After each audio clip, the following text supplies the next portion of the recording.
Hi guys, अस्सलाम वालेकुम। तो कैसे मेरे वीडियो के प्रिंदे, मैं उम्मीद करता हूँ आप सब लोग खैरियत से होंगे। MGT 503 principle of the management, नाम से पता चल गया मैनेजमेंट है। तो पूरे इंटायर सिलेबस के अंदर हमने मैनेजमेंट को समझना है। मैनेजमेंट आपको पहले भी आती है, आई नो कि आप घर के अंदर खवातीन जो हैं वो घरों के अंदर बहुत सारी चीज़ों में अच्छी मैनेजमेंट कर लेती हैं। और अक्सर खवातीन तो इतनी अच्छी मैनेजमेंट कर लेती हैं कि उनकी कोई एग्जाम्पल नहीं है। और कुछ मर्द जो हैं वो भी जो है मैनेजमेंट में बहुत ज़्यादा एक्सपर्ट्स हैं। बट प्रॉब्लम ये है कि हमने कभी इसकी थ्योरी पे फोकस नहीं किया, हम इसकी थ्योरी को नहीं जानते बट मैनेजमेंट बहुत अच्छे से जानते हैं। तो यहाँ पे हमारे पास तीन इंपॉर्टेंट पॉइंट्स हैं। ये ऊपर वाला सारा जो है बकवास का पोर्शन है, इसको आपने स्किप कर देना, कुछ नहीं उसमें अंदर। ठीक है, यहाँ पे 3 इंपॉर्टेंट पॉइंट हैं मैनेजमेंट क्या होती है। मैनेजमेंट को समझने के लिए सबसे पहला जो पॉइंट हमारे पास है वो ये है कि मैनेजमेंट के अंदर मैनेजर जो है, जो मैनेज करता है वो शख्स, मैनेजर उसको कहते हैं। ऑफिस के अंदर या कहीं पे घर के अंदर एक मैनेजर है।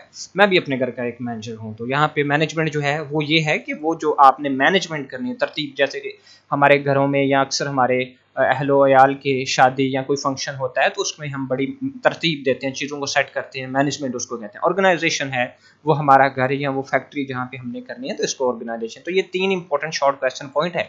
उसके लिए उसने एक बहुत ही ईजी लाइन के अंदर एक्सप्लेन कर दिया तीनों चीज़ों को कि मैनेजर जो है हमारे पास वो परफॉर्म करता है मैनेजमेंट टू द ऑर्गेनाइजेशन। कि एक बंदा जो है वो किसी भी अदारे के अंदर मैनेजमेंट को कंट्रोल करता है, परफॉर्म करता है। तो तीनों चीज़ें एक लाइन में क्लियर, इजी प्रोसेस था।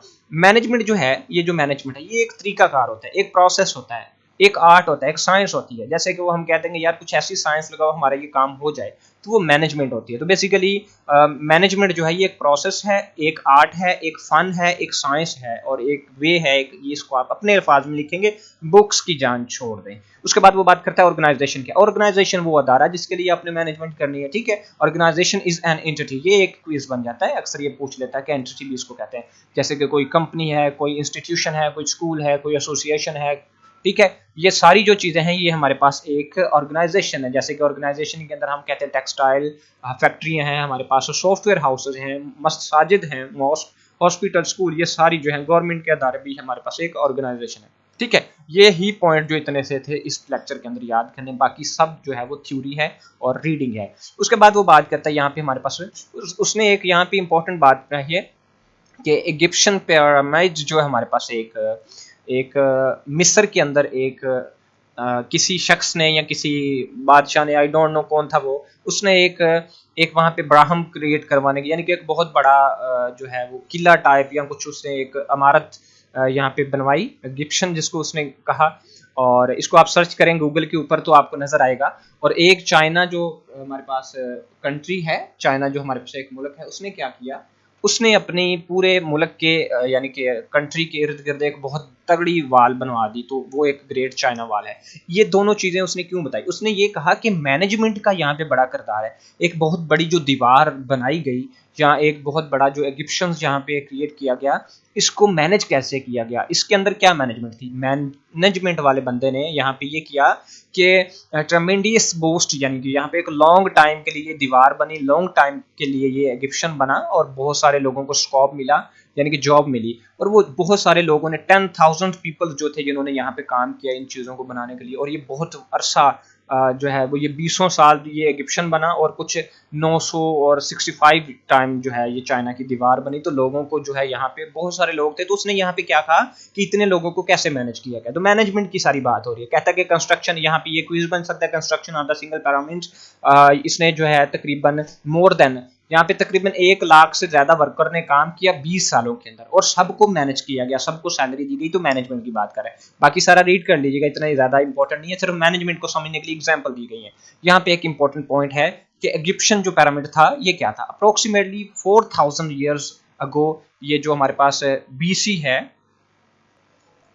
बीसी यहाँ पे बेसिकली वो बिफोर क्रिस्ट, यानी कि क्रिश्चियंस के जो टाइम के वो कुछ मानते हैं, कुछ खदाई टाइप उनके जो सने पैदाइश, वो जैसे कि सने ईसवी, हम कहते हैं ना सने ईसवी, हजरत ईसा अलैहिस्सलाम से कुछ रिलेशन हम उसको लेते हैं, तो बिफोर क्रिस्ट कहते हैं हम इसको। और दूसरा जो हम यहाँ पे एक हमने अक्सर पढ़ा होता है कि एडी, उसको हम कहते हैं कि एनो डोमिनी कुछ समथिंग। ठीक है, तो इन चीज़ों पे फ़र्क नहीं है, आपने सिर्फ यहाँ पे देखना है कि अप्रोक्सीमेटली 4000 ईयर्स, यानी कि बिफोर क्रिस्ट, उसी ज़माने में ईसवी दौर के अंदर जो है तब ये बना, ठीक है। और मिस्र के अंदर तब ईसाइयों की ज़्यादा थी। तो यहाँ पे उसके बाद वो बात करता है कि ये जब बना तो ये 400 बीसी 4000 बीसी से लेके 525 बीसी इसके दरमियान ये बना, ठीक है। ये जो उसका मकबरा था या जो ये लैंड था उसका तब बना। ये थोड़ी सी इंफॉर्मेशन क्विज के तौर पे, बेसिकली ये एमजीटी से रिलेट नहीं करती। उसके बाद वो बात करता है कि ये जब इजिप्शियन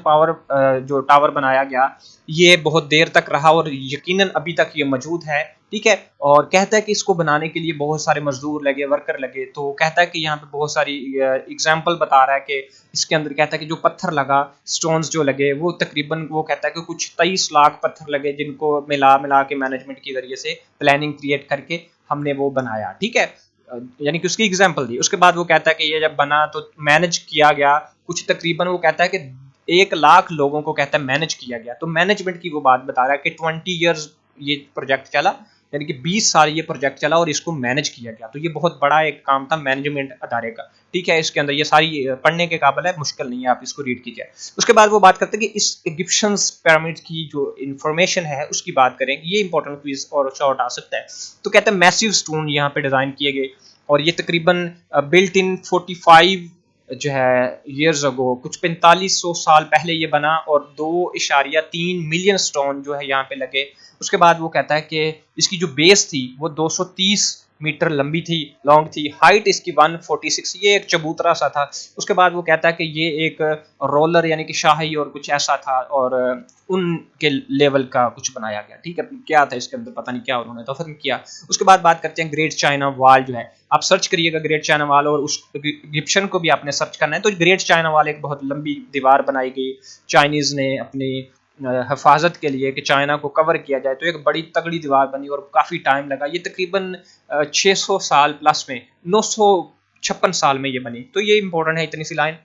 वो कहता है कि ये एक लंबे टाइम पीरियड 956 ईयर के अंदर बनी और जब ये बनी वो टाइम क्या था 688 बीसी से लेके ये 1600 यानी कि 44 एडी जो है डोमी के टाइम तक ये चलती रही। बाद में वो चेंज हो गया ना, सन चेंज हो गए।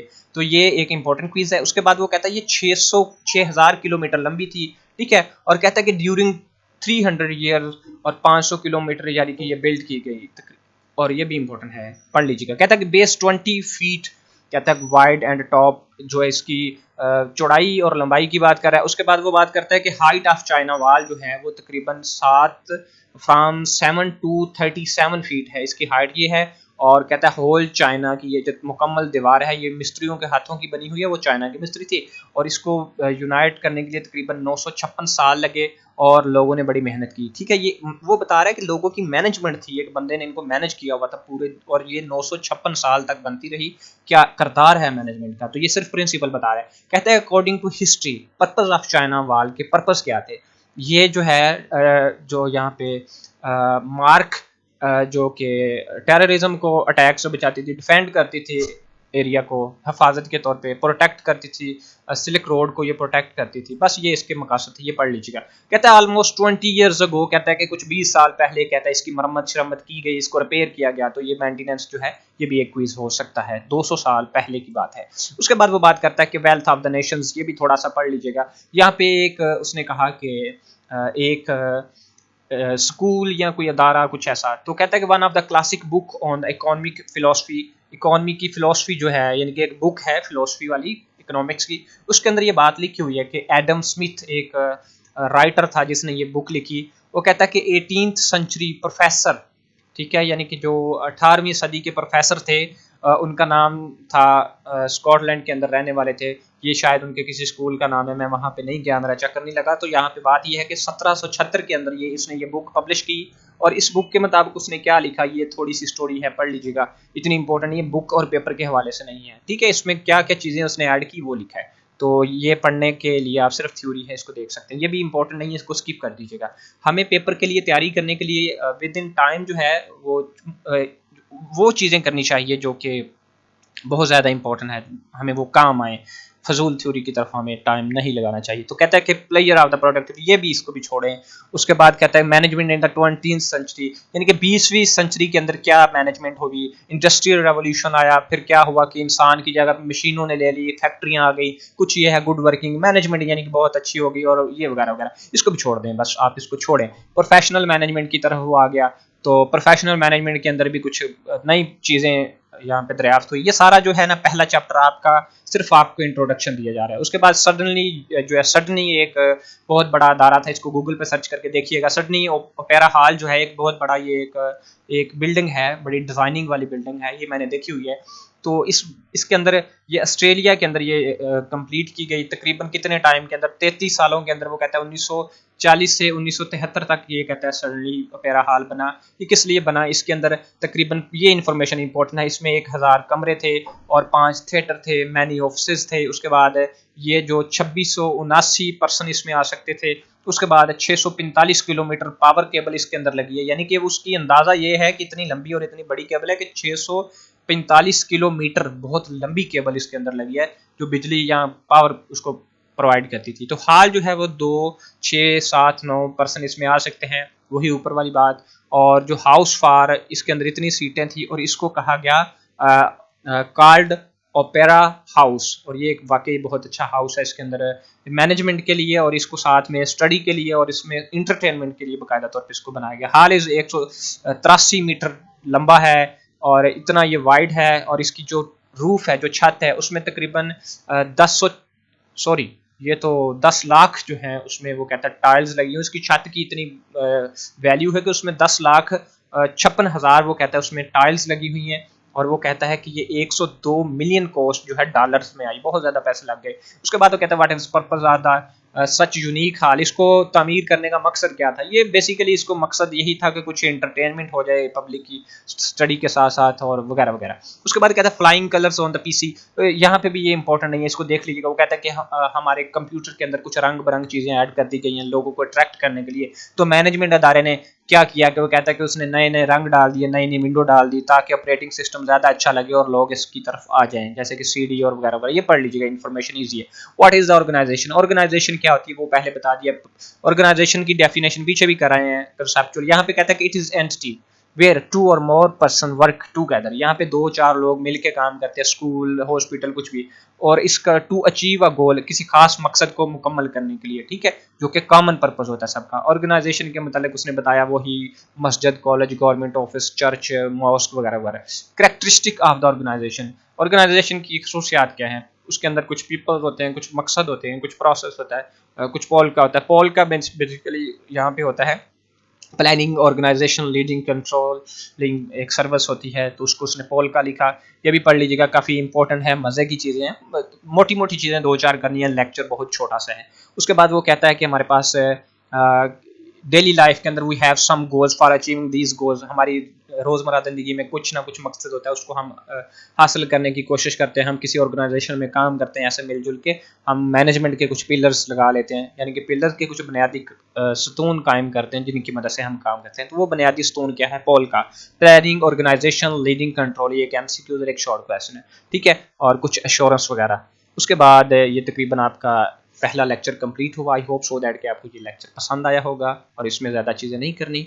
मिलते हैं अगली वीडियो में, तब तक के लिए इजाज़त दें। अल्लाह हाफिज़, अल्लाह निगहबान। और ये आपको हाईलाइटेड हैंडआउट्स डिस्क्रिप्शन के अंदर मिल जाएंगे, और डिस्क्रिप्शन के अंदर लिंक दिया गया MGT के ग्रुप का, उस पर क्लिक करें और आप इसको हासिल करें और इससे स्टडी करें। Thank you. अल्लाह हाफिज़, अल्लाह निगहबान।